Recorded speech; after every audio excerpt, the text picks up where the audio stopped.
Welcome to another episode of Music Therapy. I am your resident therapist, John, and today we are listening to a new REN song called Vincent's Tale, Self-Portrait for all you renegades out there. Let's get right into it.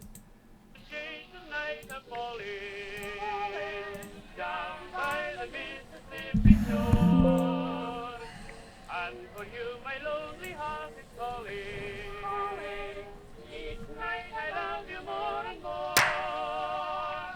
Day and night I seem to dream about you. I'll sing to you, I'll sing to you. Bless your heart, I just can't live without you. So come out and meet me, honey,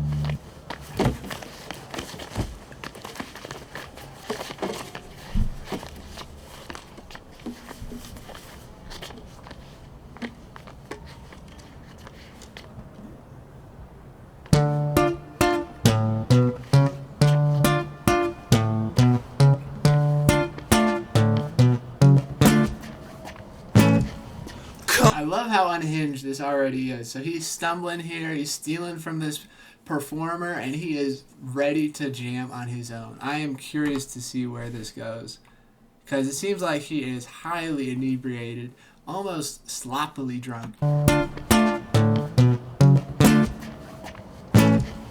Come on, let's have it, you miserable prick. I will do what I want, I will drink till I'm sick to my stomach.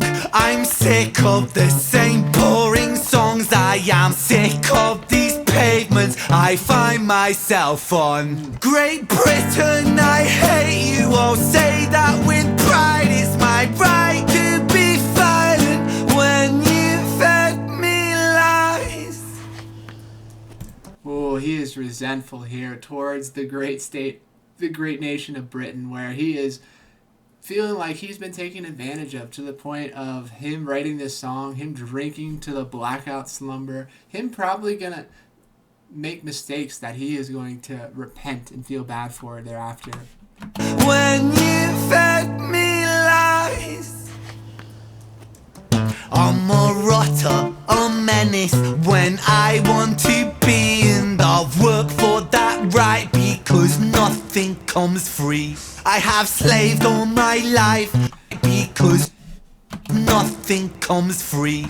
That is a great point. There is a trade-off in everything we do. We think that something on the side of the street is free, and so we take it, but there's an opportunity cost that we spend by picking up something, and that we'll never be able to earn back that time. So time is our most valuable commodity, and when we use it, to get free items, we're actually taking some of our own time. And so nothing is truly free. Nothing comes free.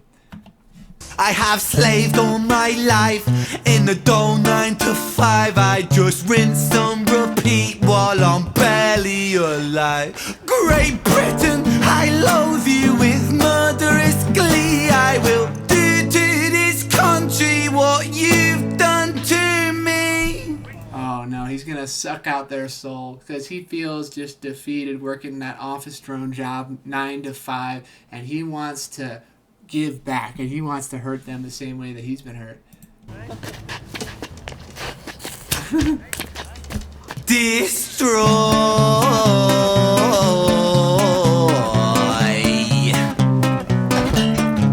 I want to tear apart these buildings from the cinder blocks they stand. Leave this town in dust and rubble, make some trouble with my hands. I won't lie, I'm fucking wasted, but I wasted all my youth and I've stayed. Oh, yeah. So I've worked with so many people who drink to escape some sort of miserable life that they're living, or a part of their life that's miserable. So he's wasted because he's wasted his youth, and he is now trying to ignore that through getting blackout and trying to replace that regret with something more stimulating, being drunk. And we know from the research, being drunk doesn't make you stupid. It just makes you not care about consequences, which is why he's maybe more inclined to be violent, more inclined to be rash and erratic. I won't lie, I'm fucking wasted, but I wasted all my youth, and I've stayed so damn complacent. Getting wasted is my truth. So my style of self-expression is a fist into the gut. It's throwing up upon these pavements. Shut your fucking mouth, you slut. But Whoo! My goodness me. the gut is throwing up upon these pavements. Shut your fucking mouth, you slut. Banished angel, I am Lucifer. Might reign like Genghis Khan. Soon you will all know my name. I am the storm after the calm. Ooh, so he's transitioned here to some evil picture. So Genghis Khan typically is perceived as tyrannical, even though he did a lot of great things. And yeah, I mean, Lucifer, Genghis Khan, so he is in this grandiose Luciferian mindset here. And I'm so curious. It almost reminds me of REN, where he is battling his darker self. Like, that part of him is totally present throughout this video. Shut your fucking mouth, you slut. Banished angel, I am Lucifer. Might reign like Genghis Khan. Soon you will all know my name. I am the storm after the calm. I'm the victim of the victim list. The pill that makes you sick. I am chaos incarnate. Let's fucking have it then, you prick. Can you imagine seeing his face in an alleyway with that amount of intensity? I would be scared. Holy smokes. Let's fucking have it then, you prick! Now the rules of the street fight are simple. It's pretty much anything goes. Keeping the street pretty firm on your feet. It pays to be sweet on your toes. And fools they have fallen for clumsy mistakes. Late to react, cop the fist to the face. Now the rules of the street fight are simple. Break that little prick's nose. Throw a punch, you swallow it, follow it, grab the collar, quick hollow tip like karate, kick martial art master, spark a bitch, park a fist on the landing strip, carnage, it finds the cartilage, karma serve like a carbonated cola on the crucifix, kill. Vincent wanna kill, who blood gets spilled, move double that rude boy, kill or be killed. Do it for the fun, blood, do it for the thrill. Blue lights, boy, run, blue lights, boy, chill.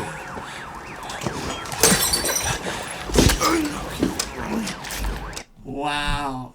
That is so fascinating how when the cops are coming, he actually makes a glass bottle a deadly weapon and then stabs him.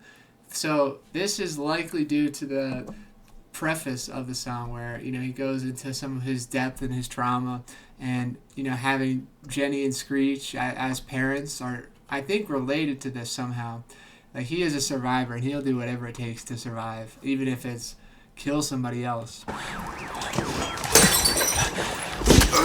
Seemingly too, when he doesn't even need to, because that guy's got just his hands. He's not gonna kill him likely, he's just gonna beat him up. But with trauma, you don't fully know and you can't reconcile the level of threat. You're just hyper vigilant. It's like fight or flight in 1,000 times intensity.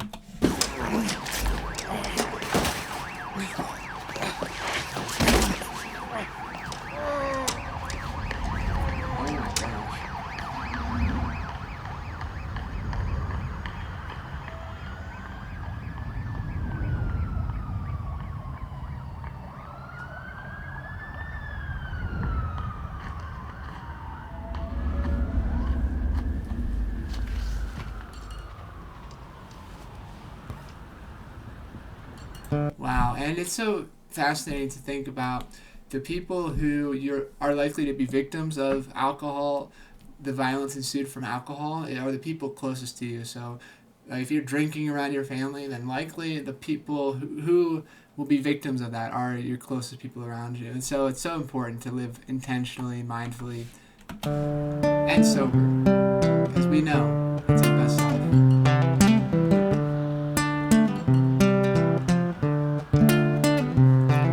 So it goes, in the absence of the light, the devil sows a seed in either mind. Vincent went shaken, run from the law, hide from the bacon, crouch on the floor, the cook to omit him. Hate the world spits on him, rapes him, hits him, kicks him when he's down in that shade. Yes, exactly. So he has been beaten and bruised from the world. He has like no privileges. He has been, born without parents. He has lived on the streets. He has done whatever he's needed to do to survive. And it has shaped him into this cold hearted killer to some degree. And there's a view of therapy called behavioralism, and it's an idea that we are shaped solely by our environment. And him, in this case, he's not the real villain here, because he's been shaped by his environment. If you put me in that situation, or if you put yourself in that situation, it'd be hard to turn out differently, because it's hard to fully wrap your mind around someone else's circumstances if you have privileges in your life. Like, I have so many privileges, and I can't imagine what it must feel like and be like to be Vincent here in this tale.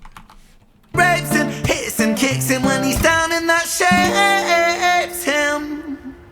He hears the sound of a copper, hot up on his tail proper, Vincent off his rocker. Bothered by the lie that Britain sold him, what a shocker. Where greedy eat the poor, a holy war, the chosen prosper. But some are never chosen, they stay frozen in the locker. Destined to survive in 9 to 5 and watch the clock, but don't think about reality, my little happy shopper. A brand new show on Netflix to distract you from the horror, and swallow all your morals for a retweet or a follow. Ooh, yeah, so this hits home. Is we are so consumed by things that don't matter, entertainment, media, and we sacrifice the things that really do matter. And we sedate ourselves with food, with media, with porn, with gaming, with games, with violence, because it helps us feel better in the moment, but it doesn't get to the root issue of, in his case, his environment and the Britain's failure to him. And there are so many ways to cope, and like, there's nothing terrible about like putting on a Netflix TV show, but it does sedate us to a degree. It makes us feel like we're the ones living this adventurous lifestyle where we are the main character, we are the hero in our story. To distract you from the horror, and swallow all your morals for a retweet or a follow, and shadow ban the problem man, a sold for $1, and keep the fight amongst yourself, don't think about the squalor. The systems don't impose it, or the rules that we all honour. And fuck it, Vincent cooked to boiling point, he's cannon fodder, so what's the use in running, he's already in the locker. Yeah, so he's at boiling point, and that means that water is bubbling up, and there is not much you can do other than let it cool, take it off the stove. But he might boil to the point where that pot is completely evaporated, and he ends himself or ends others. And it's so hard to see people in those circumstances. He's careless with his actions now, a clumsy motherfucker. He turned to face his fate, cause fate's a bitch, and none will stop her. Richard was an officer who stood at 6'3", was his first day. This is going to be the next song. I'm telling you right now, he's going into the next context, the next persona of his next song. I am so excited. Richard was an officer who stood at 6'3", was his first day back at work after a time of absent leave. Working London on the night shift, what he didn't think he'd see was our boy with a guitar, bruised and battered on his knee. Woo! Being a first responder is one of the hardest jobs in the world, because the amount of the worst parts of humanity that they see on a regular basis is appalling. To be able to be sane and sleep at night after witnessing a mass murder or a car accident resulting in a decapitation or some other atrocities, it's so hard to go back and live normally after you've seen some of those gruesome things. And then the worst part is you kind of get desensitized to it, because you see it so much and it doesn't even feel like it's a person anymore, and it's really complicated. But Richard lived in caution now, tormented by his past. Not so quick to find a trigger, not so fast. But Richard was a righteous man who lived inside the law, so he leapt upon poor Vincent and he cuffed him to the floor.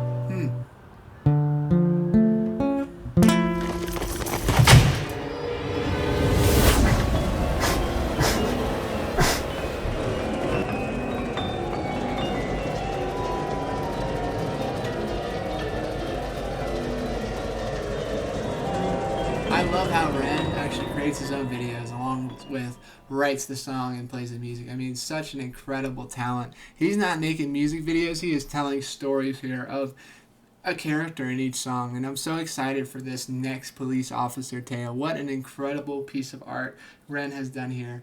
So sobering, so intense, and a bit unhinged and manic at the beginning. He kind of cooled down at the end there, but I'm curious to see where Vincent goes, if not to jail for a long time after injuring or killing that person in cold blood. But thank you so much for listening to another episode of Music Therapy. I so appreciate you being here. Please be sure to like, subscribe, comment, and I look forward to seeing you in the next episode of Music Therapy.